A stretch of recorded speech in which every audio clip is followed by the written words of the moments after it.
Good day, beautiful people. This is Natalie Silva. Welcome back once again to my podcast. And during the season, I promised I would share some holiday stories of miracles and stories of inspiration. Today's story is titled The Mystery of the HatBox Baby, and it was authored by Sharon Elliott. Mom's voice on the phone was urgent. "Can you take a few days off to come see me? We have to talk." "Why, sure, Mom, but why wait? Let's talk now." "Oh, no, not over the phone, Sharon. Come see me as soon as you can, please." I was 55 at the time and living in California, and my mother and I had always been close. I dropped everything and I flew to Arizona. As soon as I saw Mom, I could tell that her health was getting worse. She and I sat on the couch. "There's something I've never told you," she said, her frail hands shaking as she put a packet in my lap. Puzzled, I opened the large brown envelope and pulled out a stack of yellowed newspaper clippings. Mystery still surrounds the HatBox baby, found and abandoned in the desert on Christmas Eve, 1931. What was this all about? I kept reading. The finding of the 6-day-old infant not only touched off a mystery, it was considered almost miraculous. She was swaddled in an old cotton wrappings. A hatbox was her crib. Investigators said it was surely a miracle that she had not been devoured by prowling coyotes or died in the cold. But strange things happen at Christmas. I was starting to feel very strange myself. I read on, scanning headline after headline. In 1931, foundling to get a new home. Then from a column years later, State's Christmas Baby Miracle of the Desert. And from a major feature article in the Parade magazine in 1961, Where is the HatBox Baby today? "Mom!" My mother took both my hands in hers, her eyes full of tears. "It is you, Sharon. You are that baby." I stared at her in disbelief. Until this moment, I had no idea that I was adopted. Over the next hours, Mom told me the incredible story. At sundown on Christmas Eve in 1931, an Arizona couple was driving home across a barren stretch of desert, some 40 miles out of Mesa, when they developed car trouble. While the husband worked to repair a broken fuel line, the wife walked away from the road, wandering under the glittering stars among the cacti, rocks, and sagebrush. And then she caught sight of something in a clump of bushes. It was a round, black hatbox, its top not tightly closed. The woman called her husband, who prodded the box gently with his foot. They heard a cry and opened the lid, and inside it was a baby with red hair and blue eyes.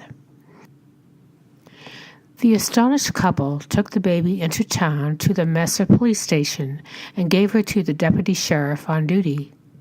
He took the baby to a maternity home run by a midwife named Ma Dana. The next morning, investigators returned to the desert to search for anything that might identify the infant. There was nothing. Word of the HatBox baby spread rapidly. "I heard the news on the radio that Christmas morning," Mom said. "I always longed for a baby, but had never been able to carry one to term. So I shut off the oven without a thought of the turkey cooking inside, and we rushed out to get our names on the list to adopt you. Found in the desert a week ago, the baby must depend on the law to give her a mother and a father to succeed those who deserted her to die in a cheap hatbox." Mom stroked my red hair. "By the time the court date came 2 months later," she said, "more than 200 couples had signed up to adopt you.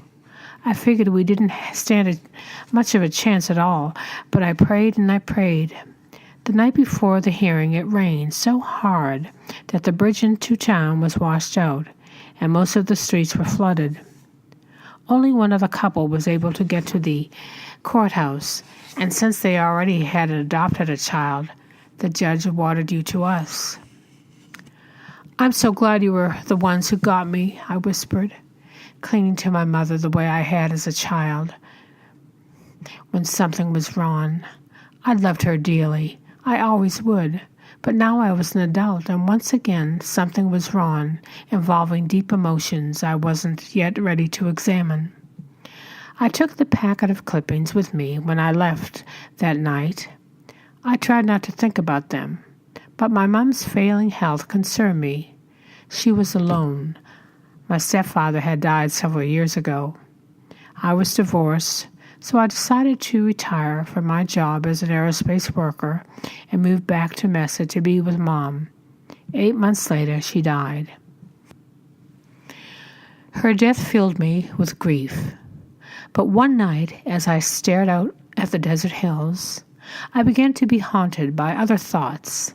I opened that packet again and read the newspaper clippings. It is surely a miracle that the baby had not been devoured by prowling coyotes or wolves, and that she didn't die of the cold. Had my birth mother really left me to die? Was I so unacceptable that she rejected me completely, discarding me without a thought in such a barren, lonely place? I'd heard that many adopted children, no matter how adored, still longed for assurance that they'd been worthy and wanted as newborns. My rational mind said, "You're an adult now. It doesn't really matter." But on some deeper level, it mattered terribly. Had my real mother not cared whether I lived or died? Please, God, I prayed, send some word to comfort me. Then, with the help of Orphan Voyage, an organization that tries to reunite adopted children with their birth parents, I searched for more information. I learned that Ma Dana was now dead, and the couple that had found me on the desert had long ago left the area. But what about the deputy sheriff on duty the night I was found? His name was in the old articles, Joe Mayer. Was he alive and still somewhere in the area? I could hardly believe it was when I found a listing for Joe B. Mayer in the phone book. I was shaking as I walked up to a frame house and rang the bell. Joe Mayer was a friendly big man with white hair and a keen gaze. He took my hand in a warm grasp. It turned out he stayed on the force and became police chief in Mesa for a number of years. Now in his 90s, he lived with his daughter, and he remembered the night in 1931 very well. "Not a Christmas Eve goes by that I don't think of it," he said. "For years, folks wondered what happened to the HatBox baby, and now here you are." His daughter brought us tea as we sat in their cozy living room. Mesa was a small town then, and the people here all fell in love with you, Joe said. "They showered you with gifts on Christmas Day at Ma Dana's," he told me. "Folks from miles around bought shawls and dresses and booties and a jeweler's center ring and a locket." Joe's kind eyes twinkled as he talked. "In a way, it reminded us of the very first Christmas. You were a gift to all of us." I struggled to tell him how I felt. It had been really hard for me, I said, to think I was just dumped in the desert to die. Joe Mayer shook his head. "No way," he said firmly. "You were clean and a tidy flowered sleeper with a blanket around you. You were in good shape. You'd been well cared for. And it's clear you couldn't have been out in the desert for very long." He leaned forward. "There's a lot of questions about where you came from that night, questions that may never be answered. God knows. A lot of folks had theories about what did and didn't happen." His steady gaze never wavered.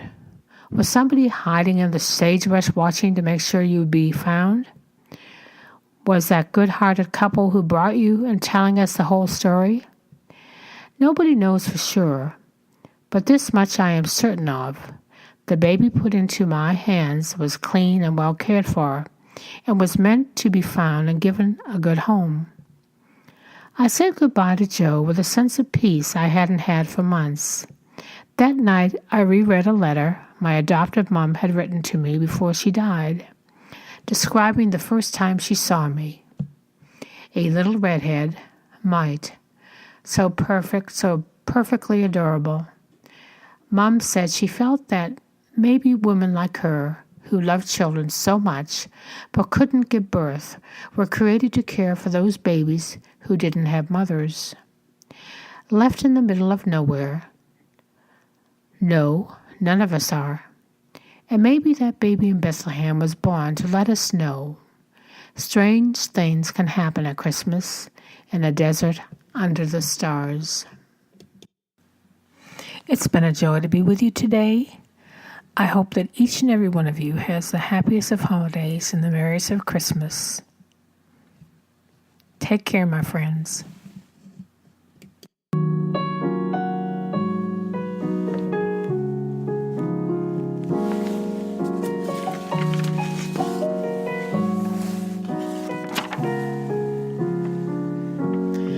Have yourself a merry little Christmas. Let your heart be light. From now on, our troubles will be out of sight.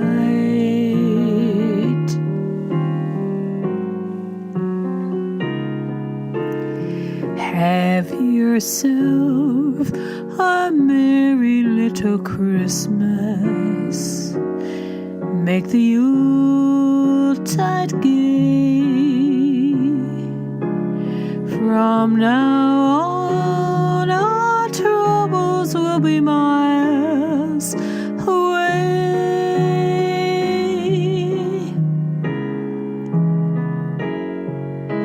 Here we are as in olden days, happy golden days of yore.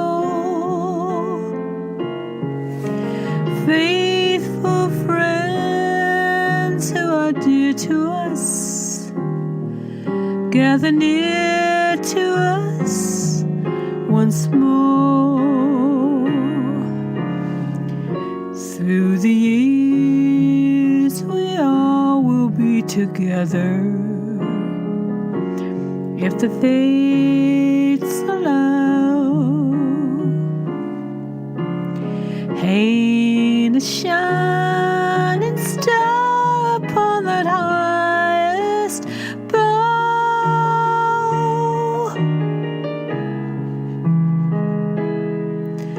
and have yourself a merry little Christmas now.